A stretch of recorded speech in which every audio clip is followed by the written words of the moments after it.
से प्यार तो था, पर वो शादी करके उसके साथ गांव में नहीं बसना चाहती थी। मुझे गांव अच्छा लगता है, पर दिक्कत यही है कि मैं वहां रह नहीं पाऊंगी। मुझे वहां के माहौल के बारे में कुछ भी नहीं पता है।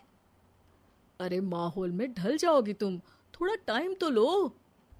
और विकास गांव में ही रह के ऑर्गेनिक खेती करता है, इतना अलग काम है। और यहाँ शहर में क्या है, कितना प्रदूषण और भीड़ है यहाँ। पर विकास यहाँ आके भी तो खेती कर सकते हैं ना। अरे शहर में एक प्लॉट लेने में जिंदगी भर की कमाई चली जाती है, खेत कैसे लोगे? सोच ले निधि, विकास गांव का है, वहीं उसका काम भी है। तेरे पास कोई नौकरी भी नहीं है, ना ही तुझे कभी काम करना था। उफ़ो, मुझे कुछ समझ में नहीं आ रहा, मुझे अकेला छोड़ दो। उसी दिन निधि विकास से मिलती है। यार, मेरे सारे दोस्त यही हैं। अरे दोस्त तो गांव में भी बन सकते हैं ना निधि। गांव के लोगों से कैसे दोस्ती कर पाऊंगी? मैं भी तो गांव का हूँ, मुझसे प्यार हो सकता है तो वहां के लोगों से दोस्ती भी हो ही सकती है ना। अरे यार, कंफ्यूजन है बहुत। सोच लो निधि, शादी के मंडप पे छोड़ के मत जाना, वरना दोनों के परिवार की नाक कट जाएगी।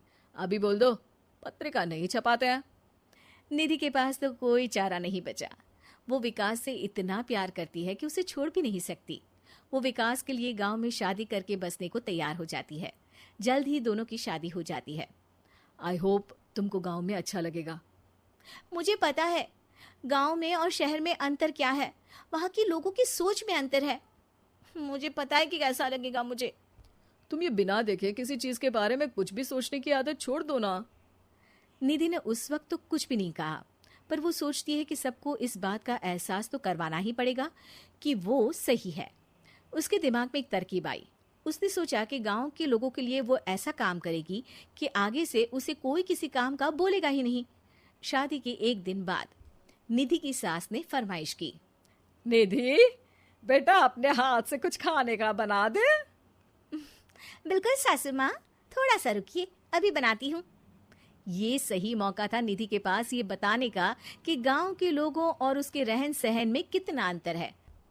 रोटी सब्जी दलिया भाजी खाने वालों के लिए पिज्जा बना देती हूँ, तब इनको समझ में आएगा।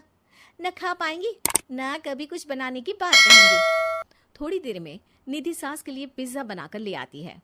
ये लीजिए माँ जी, आपके लिए मैंने ये बनाया है। इसे हम शहर में पिज्जा कहते हैं, है ना बेटा? है? आपको कैसे पता कि इसे पिज्जा कहते हैं? अरे पिज्जा को पिज्जा नहीं बोलेंगे तो क्या फ्रेंच फ्राइज कहेंगे?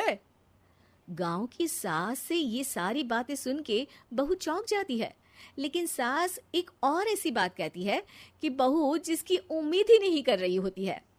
बहू, इस पिज्जा के ऊपर ओरेगानो मिला दे और थोड़ा चिली फ्लेक्स, मजा आ जाएगा। माँ जी, गांव में रह के भी आपको ये सब कैसे पता है? अरे यूट्यूब टीवी सब खबर रखते हैं हम भी। इंटरनेट है जहाँ, जानकारी है वहाँ। अरे वाह माँ जी। अरे अभी वहाँ मत बोल। अब जब मैं पिज्जा का फोटो लेके फेसबुक पर डालूंगी ना, तो वहाँ कमेंट में जाकर वहाँ बोलना, ठीक है? ठीक है माँ जी। अरे ठीक है माँ जी की जगह ओके मम्मी या ओके मम्मा बोल दिया करना। है? ठीक है, मतलब ओके मम्मा।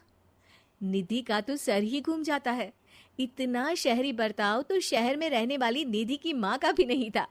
वो शाम को अपने पति से पूछती है, विकास, तुम्हारी मम्मी तो काफी कूल है यार। पिज्जा में क्या डालते हैं, फेसबुक पर क्या डालते हैं, सब कुछ पता है उन्हें तो। हमारे बड़े पापा के लड़के रहते हैं शहर में, बस उनके बच्चे आए थे गांव में गर्मी की छुट्टियां मनाने। उन्होंने माँ को एकदम शहरी बना दिया। उनका फेसबुक अकाउंट भी है, इंस्टाग्राम भी है और टिकटॉक बैंड हो गया, वरना वो भी बनाती थी। तभी सास वहां आ जाती है। अरे निधि, मैं तुझे टैग नहीं कर पा रही हूँ, जरा मेरी फ्रेंड रिक्वेस्ट एक्सेप्ट तो कर दे। निधि की गांव को लेकर जो राय थी वो अपनी सासू माँ को देख के बिल्कुल बदल जाती है। और अब निधि भी सोशल मीडिया पे अपनी सास के साथ लाइव आती है और कमेंट बाजी भी करती है, ताकि सबको पता चले कि गांव में रह के भी उसका जीवन शहर जैसा ही है और उसके आसपास के